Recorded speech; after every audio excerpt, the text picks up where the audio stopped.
Hi, everyone. Good morning, good afternoon, good evening, wherever you are. And thank you for joining me today as we continue our discussions based on the book, The Integral Human Being. I love the work that Joanna de Angelis, the spiritual author, has done in collaboration with Divaldo Pereira Franco. Specifically, love her psychology collection, my apologies, and this book, which is the second one, The Integral Human Being. Just so that we are all grounded, the impact of Joanna de Angelis is that she has created a bridge between spiritism and depth psychology. And week by week, and whenever we get to another episode, we'll discuss some of the issues, some of the therapies offered by this very book. If we consider how vulnerable we are at this moment, humanity as a whole is undergoing so much pain, so much suffering. And this book is just a gift to me, to you, to all of us, because it discusses issues, but also root causes and solutions to many of our psychological issues. So our focus here is to bring one topic at a time, and the ultimate goal is to ask ourselves, how do I ensure I have the right measure of balance, stability, emotional maturity, courage, patience, love, despite of what all that is going around? But anyways, let's go ahead and get started in earnest. If you look at the just the spread about the book itself, as you can see, there are 9 blocks, 9 parts, 40 chapters, and today's chapter specifically is all about supporting one's objectives. And if you just go through the book, you can see there are many different topics. It can start with anxiety, fear, loneliness, I don't know, social phobias, myths, etc. Too, as we're near the end, Joanna de Angelis, brings topics around our ability to reach that sense of integrity that we're all looking for. In any case, I'd love to go ahead and we're just going to have 2 slides here, but we're going to go ahead and get started with the notion of complexity, our own complexity. Yes, humans are very complex beings, and on one hand, if we think about, we do carry our personal, our collective unconscious, and they are the archives, the database, if you will, where all of the memories around race, culture, tradition, all that we bring with us are there. These, if you think about it, are the sum of all of our past experience, and they will influence who we are and or our self-identity, self-perception, self-awareness, as well as our behaviors. So if you think about this archive, this database of experience on one hand, on the other hand, it's really the product that we are of our family, our education, our habits, our physiological as well as psychological phenomena that influence again what we are today in the future.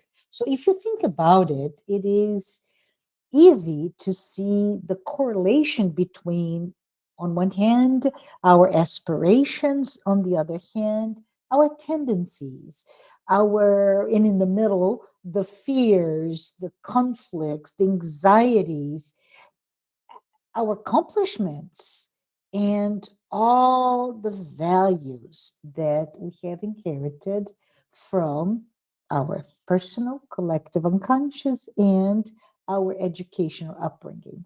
So if you, and I would like to quote this from Joanna, right? If you think about it, the unconscious is always dictating what to do, what to accomplish, and predisposing them towards one direction or another. I was just recently, and I know this is a bit maybe deemed silly, but I'm going to bring it to you. I was just recently watching the documentary about Taylor Swift and her rise to fame, her struggles, and where she is.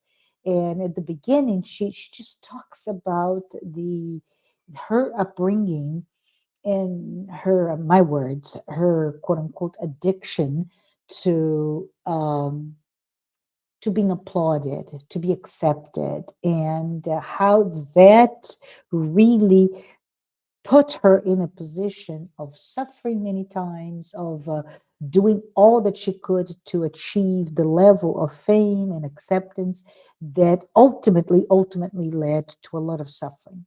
So the big paradox here, and I know we're not Taylor Swift, I know, but we are all human beings.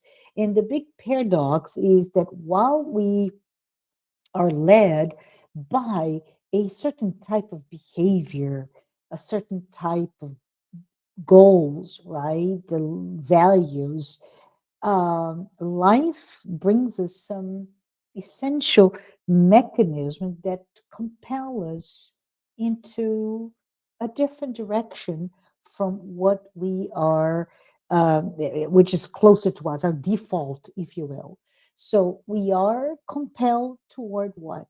Development, growth, progress as an evolving spirit, immortal spirit, right? And we do this via our inner transformation. And our inner transformation really must have some objectives for self improvement. Ah, yes, it is indeed a paradox. Joanna, thank you for bringing that up. Right, it is a paradox which results in the majority of our lives. We are fraught with confusion, confused minds, lack of clarity, and we're looking for that, which is this almost like this horizon in the sea, and you're in the boat and you're going to reach that horizon, but when you get there, there is a yet a further horizon. So it's a something that we never really reach, right? And Joanna de Angelis, as we're here studying her, she calls this psychological problems waiting for solution. Remember, when she talks about psychological problems, she doesn't talk about the mental, lack of mental health and well-being. What she's saying is, as a spirit, we do have an emotional, mental, psychological psyche, a problem of the soul, psychology, right? So those are psychological problems waiting for solution. I love that. So the question for you, the question for me is there, Joanna, is there a solution for these so-called psychological problems? And it is quite simple, she says. It's just a matter of having goals. Okay. And when we realize the reason for our mental confusion, our lack of clarity, and we start to break down and understand the issues at bay, we now have a chance to decide, and this is a really important decision, decide to, instead of attempting to resolve them superficially, which quite frankly, it is what we do. And I have to put myself on mute because I am going to cough.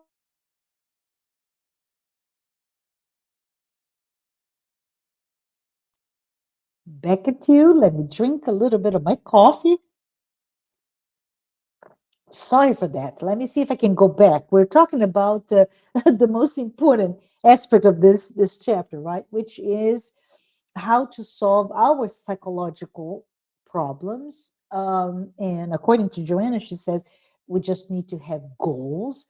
But then, in addition to having goals, she also brings this notion that is really, really critical to decide to, instead of addressing, breaking down the problems, right, and addressing those issues at a superficial level, we really need to have this almost scientific mindset. And there's an author that I love that talks a lot about it, right? Adam Grant. It brings a look at the problem with a scientific mindset, which is just be open to look for the causes, the hypothesis, and use those causes in the process to understand and ensure your conclusion matches your hypothesis. So it is simply put, now back to Joanna, not Adam Grant, but it's simply put to have this open mind to an understanding of ourselves and of life as well. So I'm really happy to say that Joanna gives in this chapter an invitation for all of us to have this attitude of openness, openness to examine every issue that we face with impartiality, with judgment, with equanimity. Joanna does so this invitation by saying, come practice mindfulness and have that innocent mind. And I love that concept because if you think about it, this innocent mind is a mind of a child, right? Of a baby that does not at that moment have a past or even a future. They are in the present. And when we put that innocence in our ways of dealing with our issues, we are now able to look at it with an honest understanding and an honest conclusion. And this is actually a very safe approach to assess the difficulty at hand, acknowledge and internalize it without any impacts. I hope this makes sense to you. I just, to me, I love it.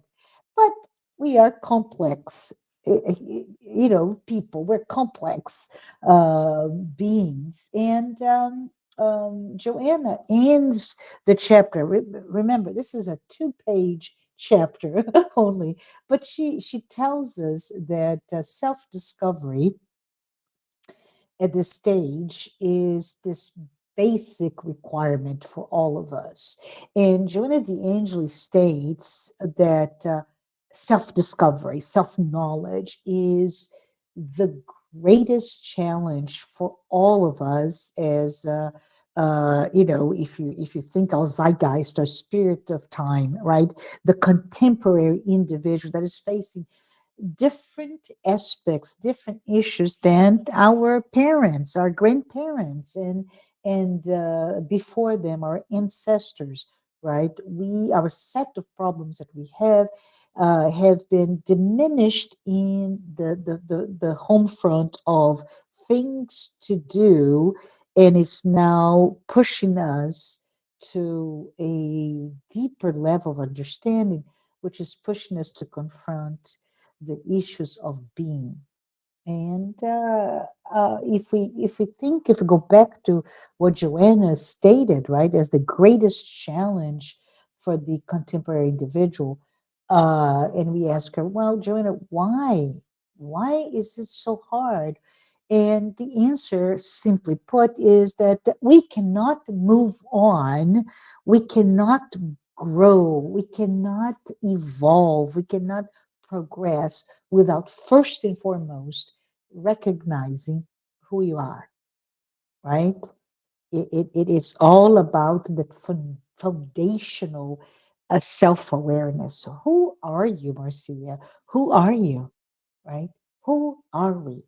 And so if we are not interested in the effort that is required to really embark, to understand who we are, in this effort to be conscious of all the elements. And I said, this is a paradox, right? We bring this baggage, and on one hand, and that is largely unknown. It's part of our unconscious minds.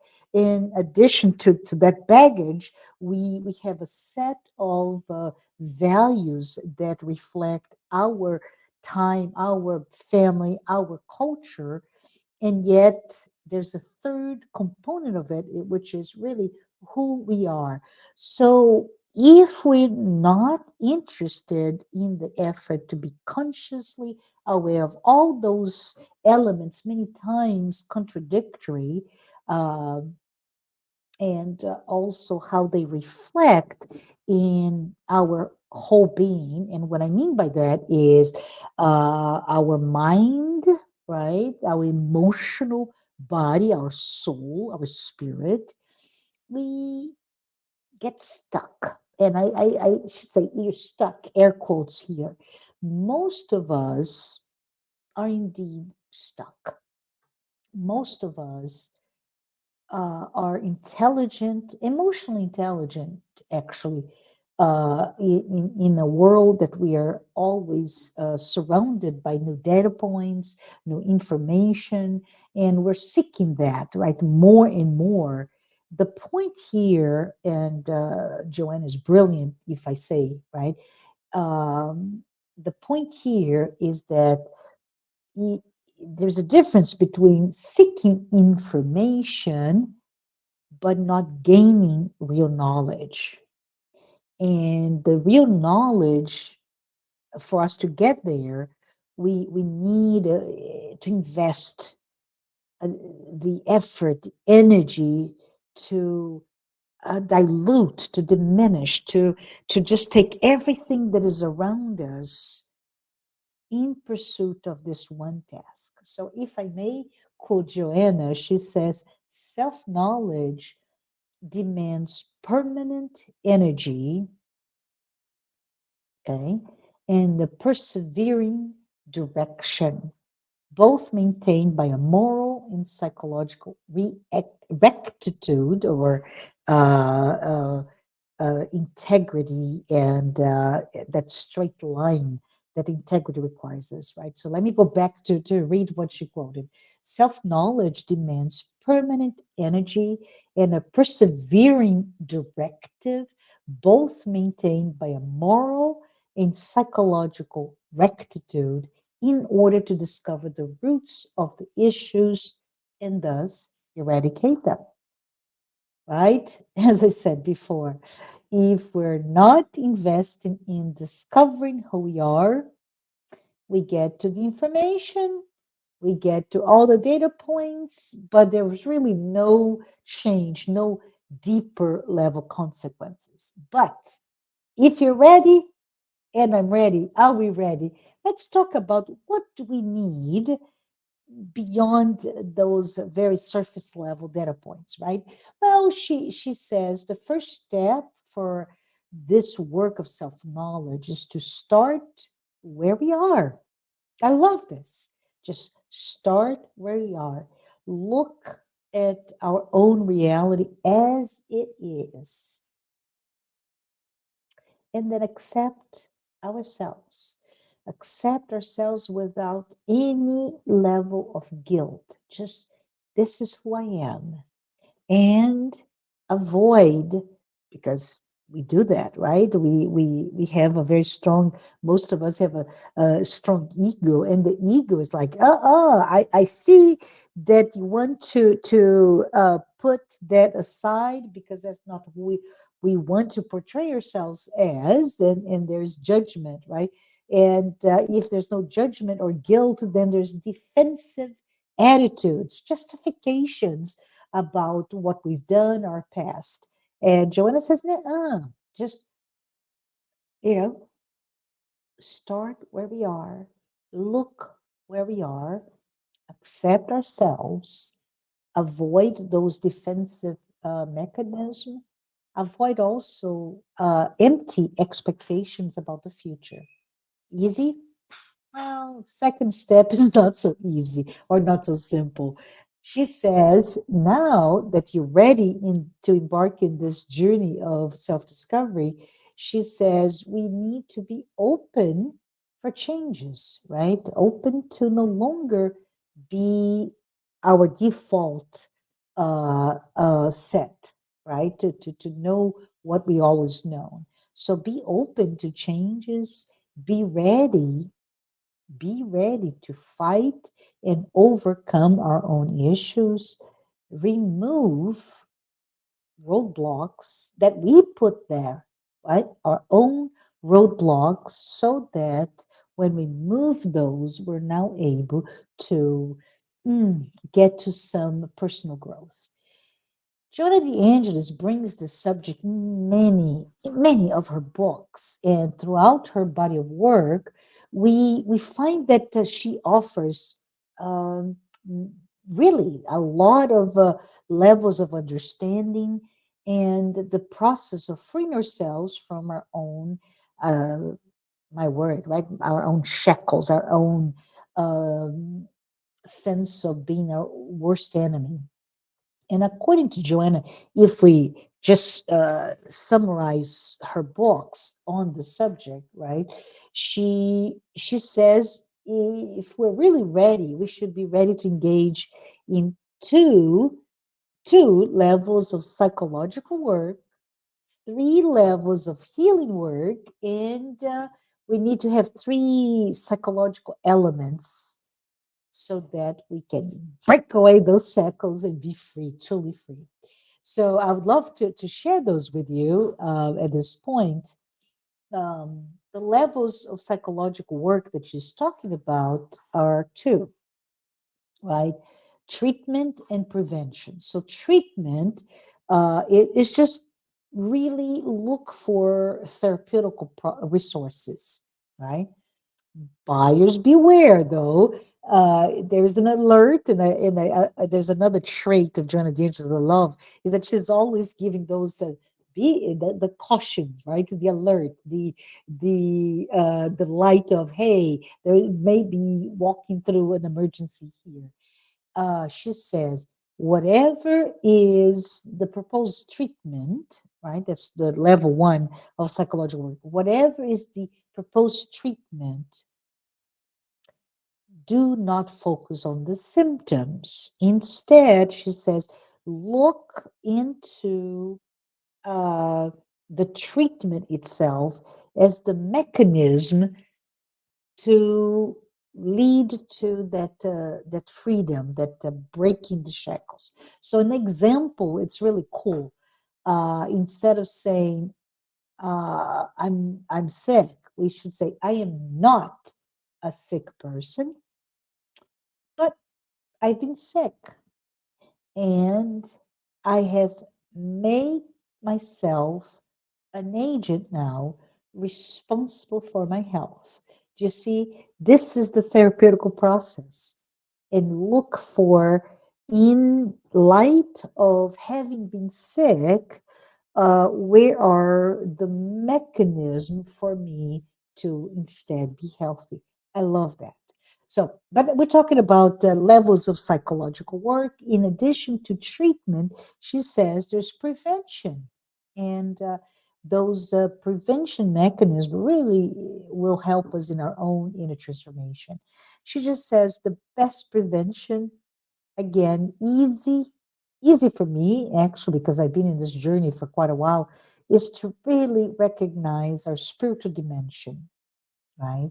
And when we know that, and we know that there is more to me than what I inherit, my unconscious, personal unconscious, my collective unconscious. So Freudian and Jungian definitions here, right? So the material unconscious, but also the unconscious, collective unconscious that inherit from all of our existences, all of our lives together, but also if you think about the ecosystem, if you will, that we're immersed on, So those are, yes, part of who I am, but there also should be um, pointing to yet a third dimension, which is the skeleton, right? The what gives the structure of who we are, which is our spiritual dimension.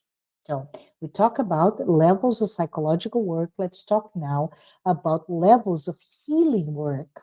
And there are three: procedure, process, and willingness. Sounds like a class here, right? On work, business work. No, but it's procedure, process, and willingness. So let's talk about the level of healing. With procedure, she means, Joanna, that we need to practice. We need to have an attitude for that can be used for healing ourselves, right? So we should also look for the tools, the techniques, and creative process of interaction, process for mental engagement, orientation, and those tools are meditation. Those tools also include visualization techniques, prayer, an amazing tool for self-healing, self-love.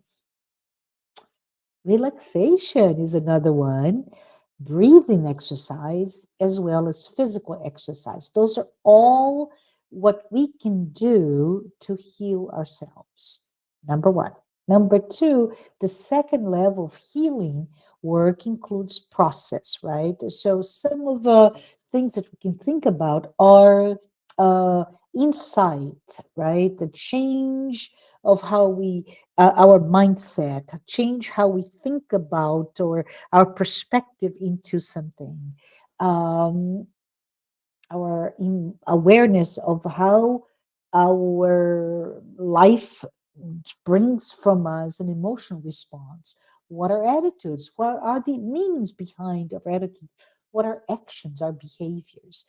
Because she says when we do that, when we are hyper aware of our process of living and healing as a result, we can get to deconditioning of our own subconscious.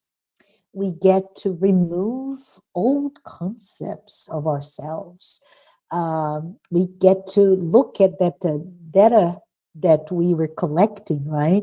And even say, are those data points really what is important or real to me, right?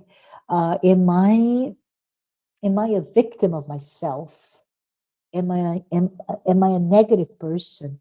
Am I bearing, quoting the parable by Jesus, right? Am I bearing my talent? Or on the other hand, I am positive, I have optimistic ideas, I even have higher aspirations. We can also correct some habits or lack of good habits, right?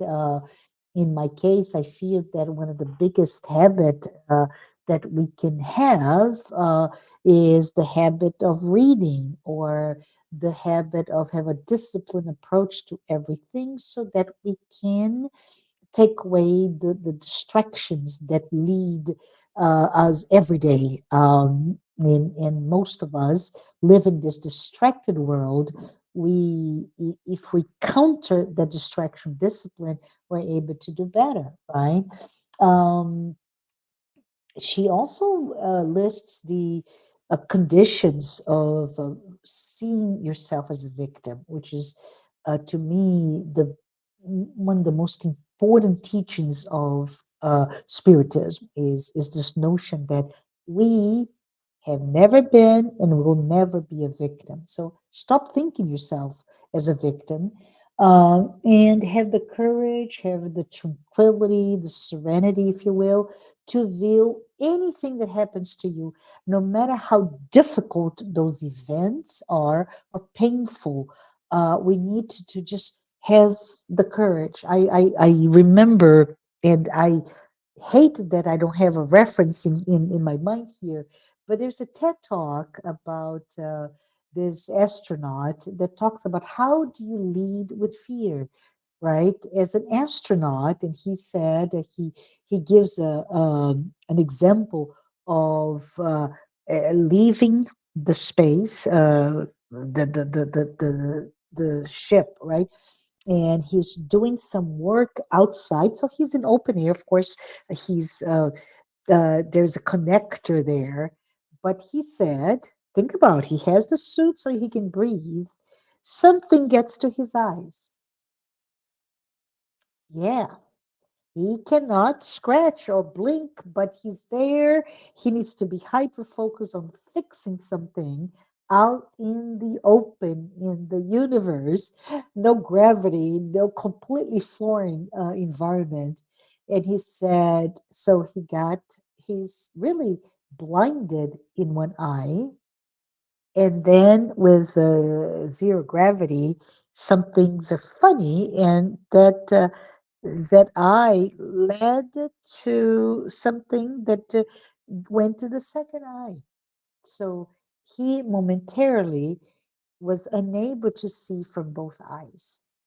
And as you can imagine, just talking about I get scared, fear could have overcome him, but he had the habit of this is as all astronauts to really condition your body for anything like that. So he was able to safely go back to the ship, to the rocket in this case, and deal with what he was going through. So the idea is he had to put a stop in his emotional uh, completely natural emotional response of triggering fears, anxieties, etc., and just maintain courage, tranquility. Another example may be a firefighter in the middle of a terrible event. I don't know, maybe a blazing fire, or even when somebody is considering um, to self hurt, and that person is there with courage and with patience and with serenity talk to someone's worst moment in anybody's life, right? But anyways, we should all practice that. We can. I know we all can. The other thing that she talks about in this process of self-healing is constant self-evaluation of our own behaviors, our own reactions to events, and our mindset. Third process is willingness. Yeah, right. Willingness to, in, which means confidence, perseverance, this willingness, this commitment not to give up and to go deeper in this self discovery. So, if you think about it, the process and the willingness imply attitudes that are needed for change, right? So, what leads us to being ready to look at ourselves are there. So, interesting enough, again, Joanna brings this sense of a point counterpoint. She brings to us that it is exactly the discomfort that we find in whatever we are today. If you look at your life and you pay attention and you feel that I'm not well, I'm not comfortable, this is exactly when we feel this sense of dissatisfaction with what we are now or how we find ourselves.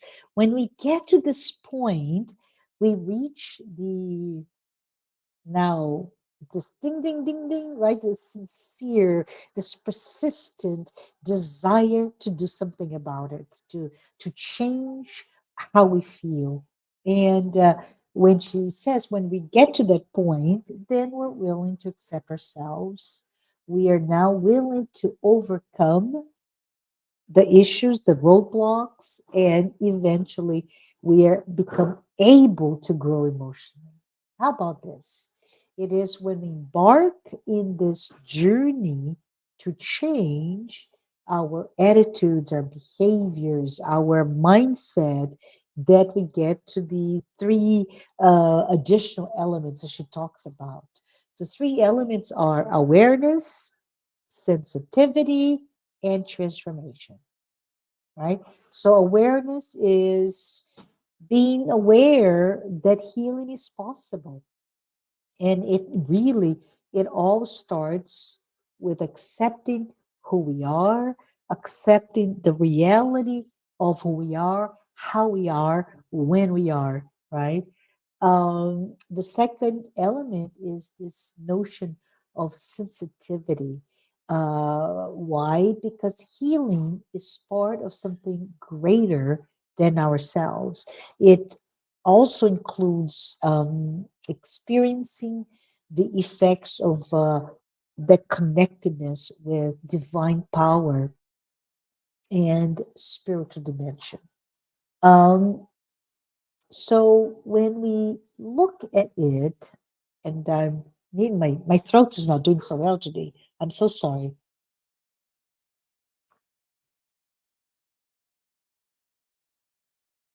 I am back now and think that I'm getting sick. My apologies. Right. So, but we're talking about this notion sensitivity in connecting with our spiritual dimension. And so Joanna tells us we need to broaden our sensitivity. And we do this by just linking not only with God, our source of everything, but also to connect, to link with our own self. And self, we always say self with a capital S, is our psyche, our soul, our mortal spirit.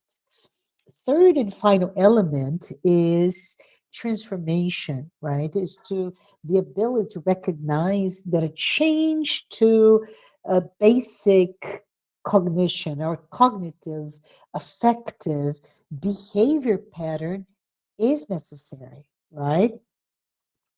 We should be able to recognize that this transformation does not happen from outside in, but the opposite, from inside out. So, for example, we cannot only treat the illness without changing our lifestyle.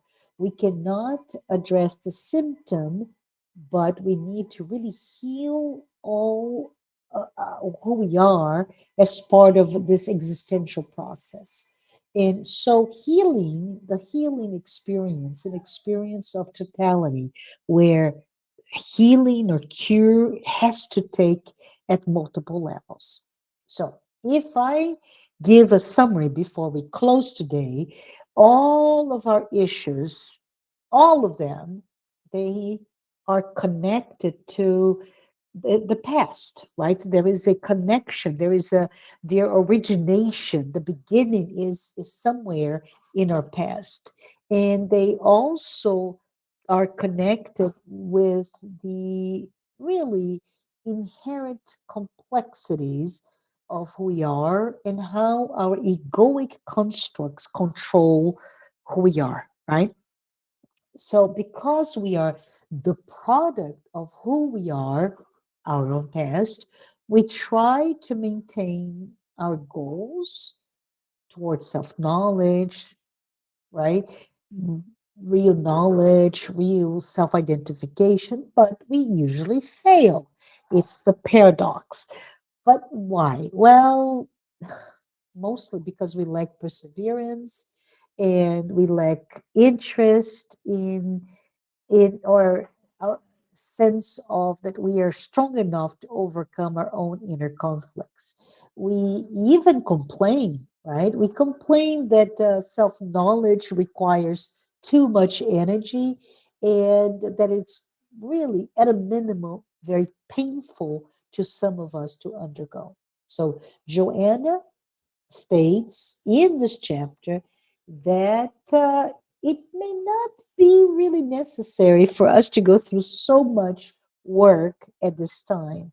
She says, stop, just take a moment to look at your attitude and shift how you look at issues. Just get a new perspective, a new mindset for the issues. That's all she says. So when we're ready, not now, but in a few lifetimes, I'm just joking, in later in life, when we're ready to change, then the goals of self renovation, self improvement, getting better will result in a life where all of our shackles, or in other words, our restrictions, limitations, our fears, anxieties, they just subside. And so, just to conclude, this chapter, two pager in a very small book, is this invitation for all of us to, if we're ready, to achieve our inner enlightenment without all this neurosis or even psychotic phenomena that we have in life. So, with that, I would like to approach our conclusion by saying thank you. Thank you so much for being here with me. And I hope to see you the next episode when we conclude the seventh part of the book. And we'll go to uh, the episode that's called Karmic Laws and Happiness. I love that. But thank you so much for being with me, and talk to you soon.